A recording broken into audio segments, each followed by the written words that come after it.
Are you sick of counting calories, feeling deprived, and then binging? I will show you how to be thin for life without needing more willpower. I will show you how to get out of this cycle by developing a thin woman's mind, and then the body follows. The change is permanent, and being thin becomes just who you are. That is where the magic happens, because then it is effortless. I'm ready. Are you? Hello, my friends. Today, I want to talk to you about how do you actually stop eating when you're in the middle of eating. So we've talked before about using a hunger scale and really thinking about how to decide when to eat, but then how do you stop eating when you're in the middle of eating? This came up on a group coaching call that I did, and then as well with some of my, this comes up with my clients all the time, but in particular, it came up very strongly with one of my clients this week.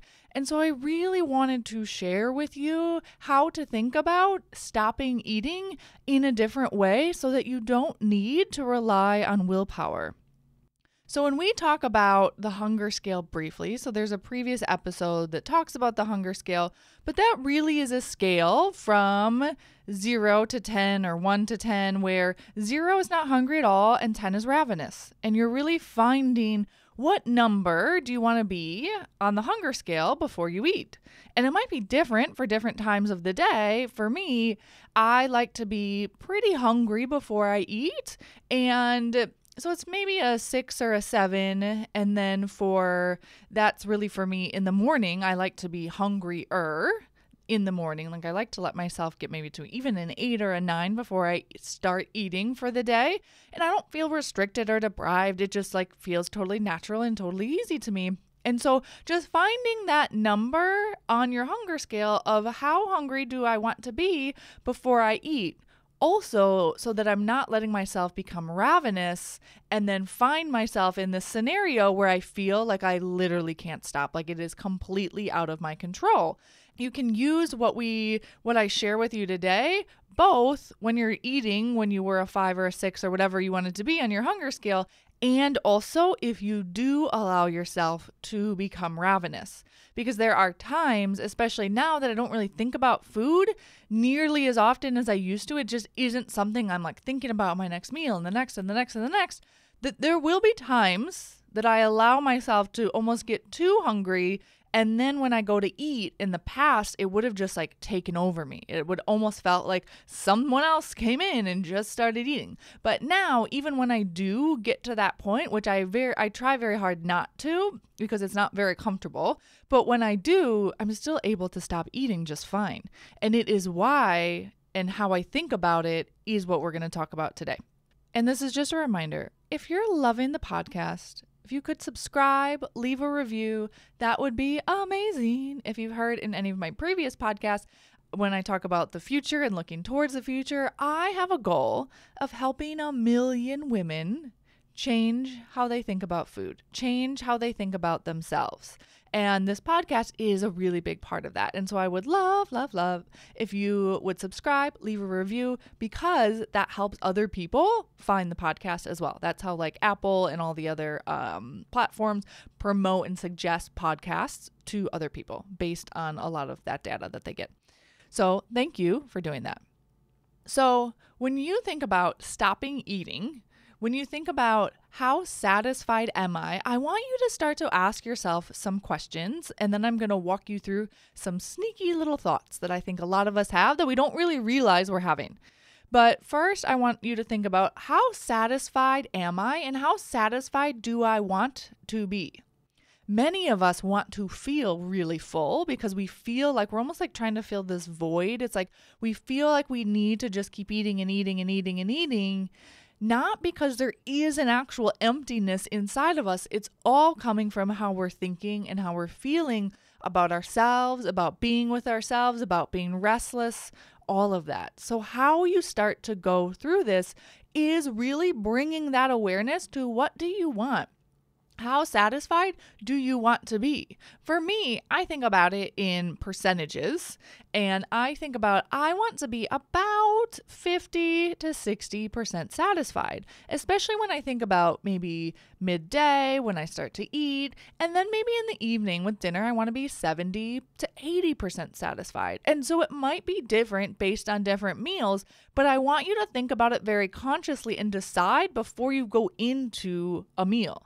And so then I know, because I've practiced and I really am in tune with my body of like, okay, I'm about there. I'm about 50 or 60% satisfied. At other times, I'm about 70 or 80% satisfied. But because I've done that and really brought my consciousness and my awareness to how satisfied do I want to be in my body, as soon as it starts to go past that, it's like my body's just like, oh, we're done.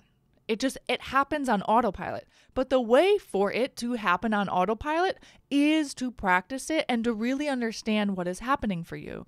So if you're someone that eats while you're distracted, so if you eat while you're working, you eat while you're driving, you eat while you're standing up with your kids, you're kind of munching all the time when you're maybe making dinner or getting snacks for your kids, or maybe you're eating in the evening with the TV on, I want you to take out all the distractions. It's not permanent. It's not forever. Do I now eat when I'm reading sometimes, or when I'm watching TV, or when I'm maybe doing some work? There are times that I do that. I try not to as much as I can, but there are times I do, and it's not a problem for me now. But there was a very intentional period of time for me that I tried to take out as many distractions as possible. So now, I'm not saying you have to like lock your kids in the bedroom, but I want you to not be watching TV, to not be on your phone or on your iPad or working, to really just take a few minutes to check in with yourself while you're eating. The amount of time that most of us eat, like the physical act of eating, isn't actually that much time. And so you will actually get more time on the back end by taking that time to be present while you're eating, because you will save so much time and so much mental energy and effort. And because I'm going to teach you how to do it without relying on willpower, you're just going to have so much more mental and physical energy at the end of this. We often tell ourselves these things, these thoughts, these beliefs that we have about ourselves. Like, I'm just a person who can't stop eating. I'm just a person who has no willpower. It's like I have red hair and I just don't know how to stop eating. We tell it as if we're just reporting a trait about ourselves.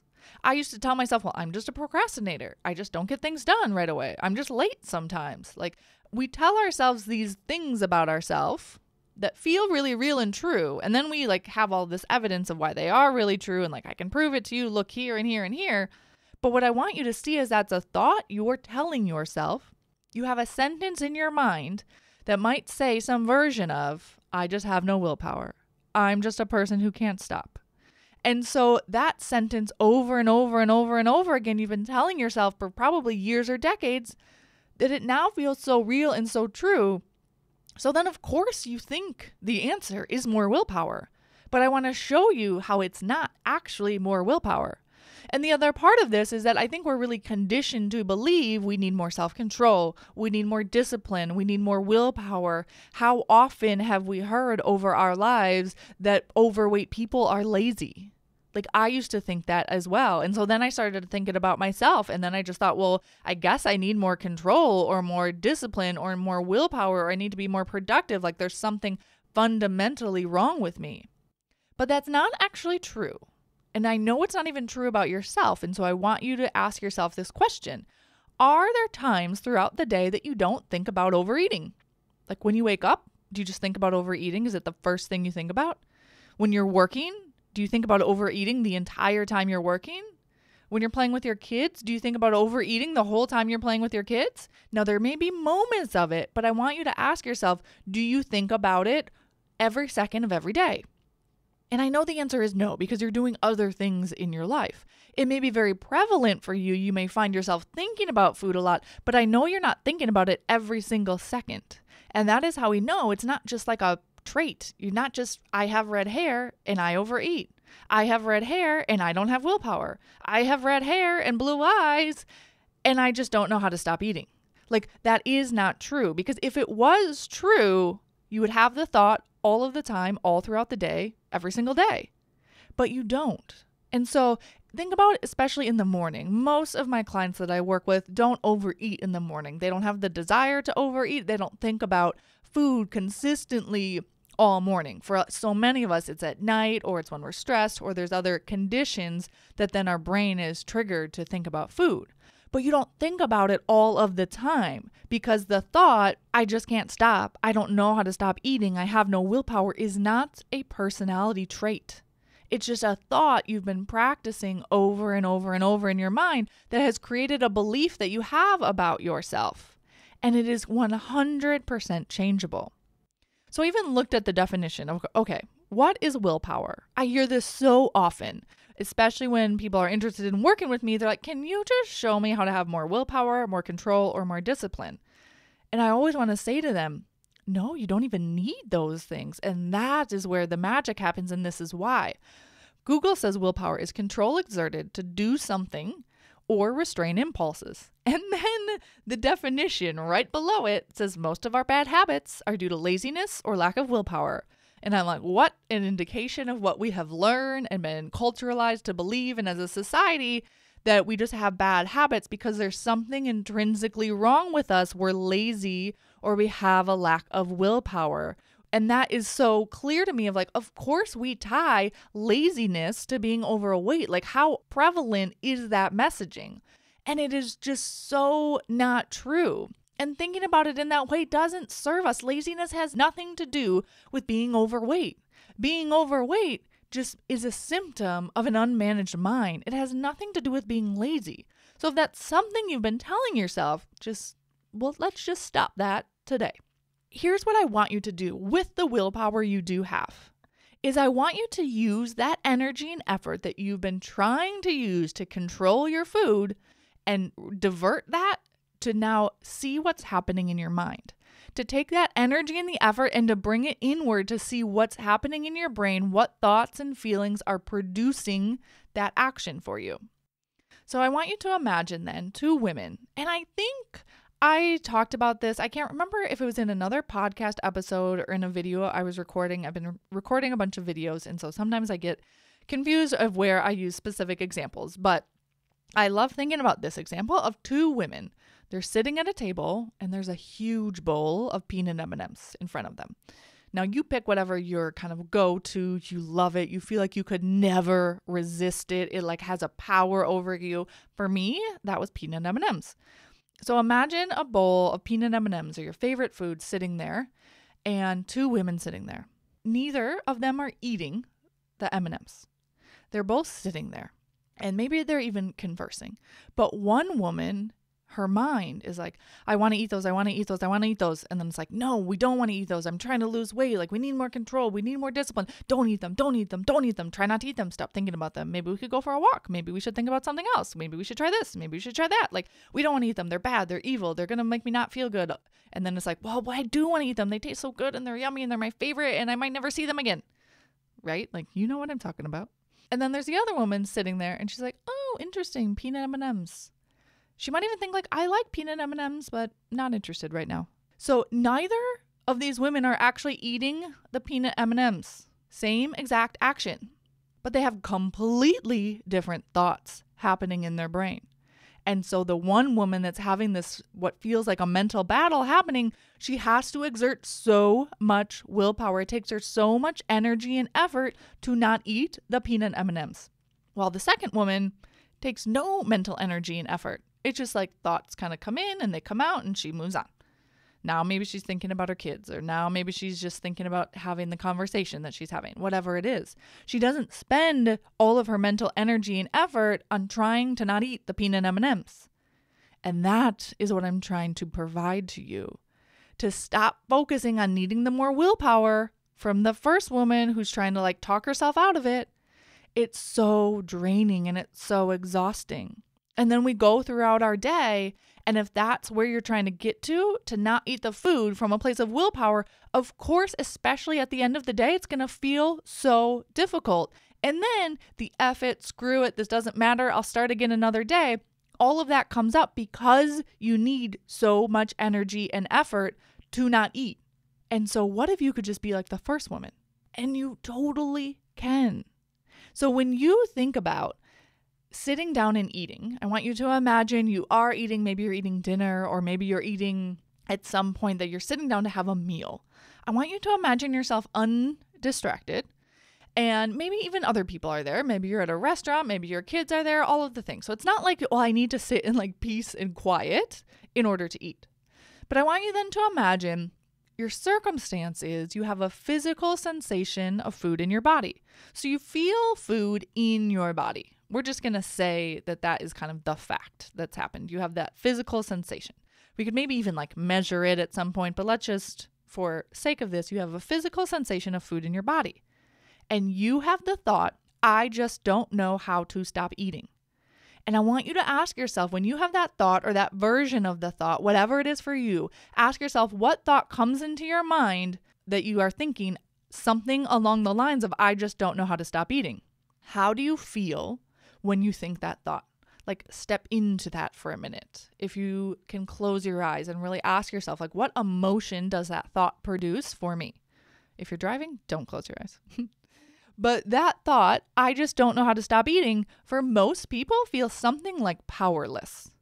And when you feel powerless, what do? You keep eating. You overeat. You maybe even end up binging. And so the result you create is you don't actually even give yourself the opportunity to stop eating.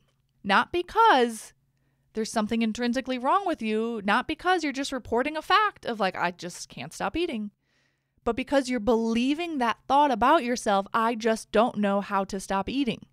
And so then you just prove it true by you believe the thought, you feel powerless, you keep eating, you create the result of not giving yourself the opportunity to stop eating, which just proves, see, I just don't know how to stop eating. And so, of course, then you need willpower because you're trying to change your action, you're trying to change your behavior without actually changing the thought that's driving it. So you're like, well, I want to be someone that does stop eating, so I'm going to feel powerless, and then I need all of this willpower to stop eating.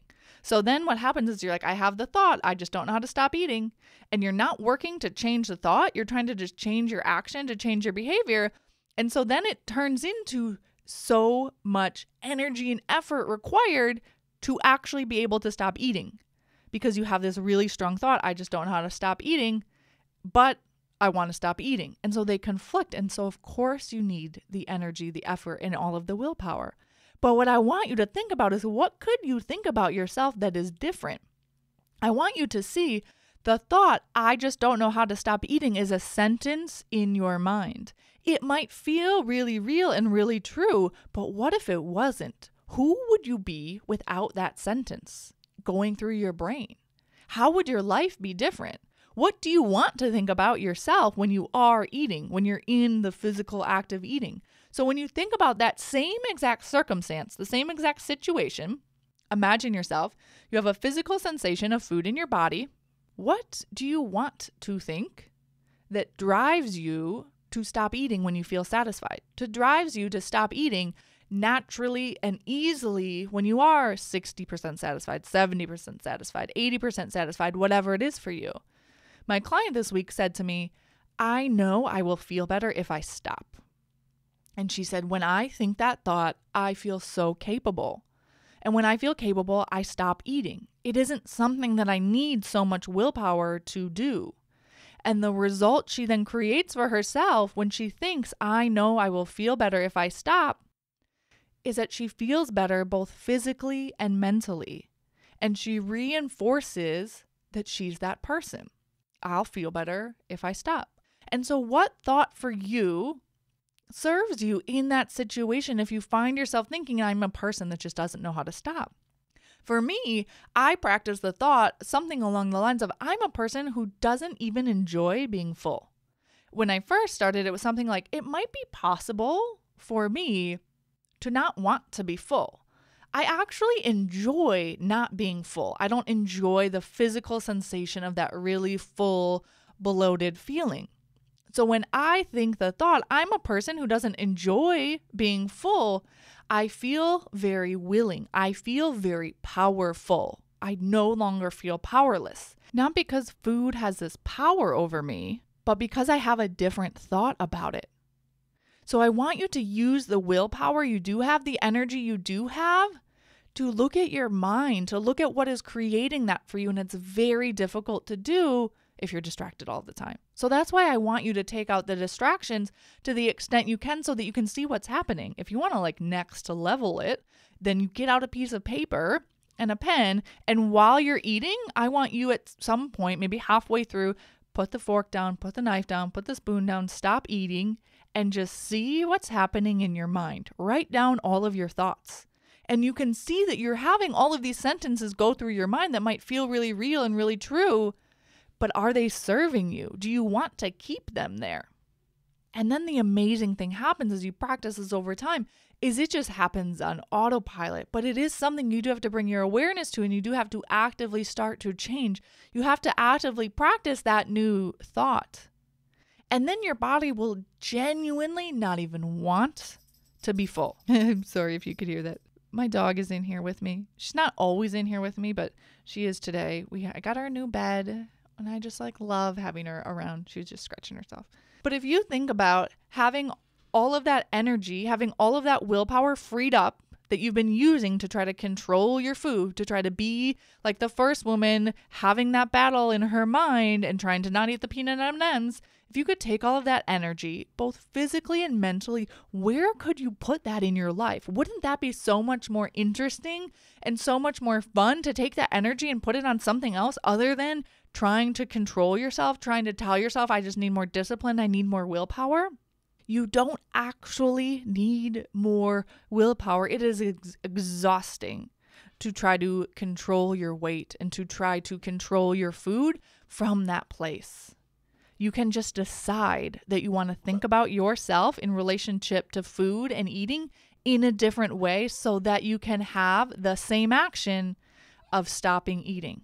But not from a place of willpower, but from a place of feeling totally aligned. And then it feels so much easier and so much more effortless.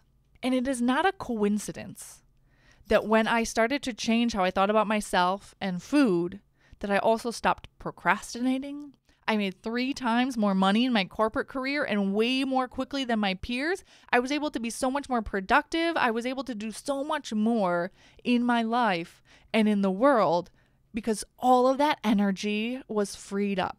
So if you don't think you have time to cut down some of the distractions while you're eating, I want to promise you is you will reap the benefits of that time tenfold on the other side, because it's so hard to see how much mental energy you're putting into this when you're in it. And being on the other side of it, I promise you will look back and think whoa, I was spending so much time and energy and effort because it felt like it was just a part of me. It felt like this was just who I was, and I was trying to control who I was, and all of that is so exhausting. So ask yourself, what do I think about myself when I'm eating? What do I want to think about myself differently? And how can I redirect that energy and that willpower I'm trying to use to control my food and really manage my mind and really change how I think about myself when it comes to food and when it comes to being able to stop eating when I feel satisfied, so I don't get to the place where I feel full and stuffed and then have all the guilt and the shame that often comes on top of that. I hope you all have an amazing week, and I will talk to you all next time.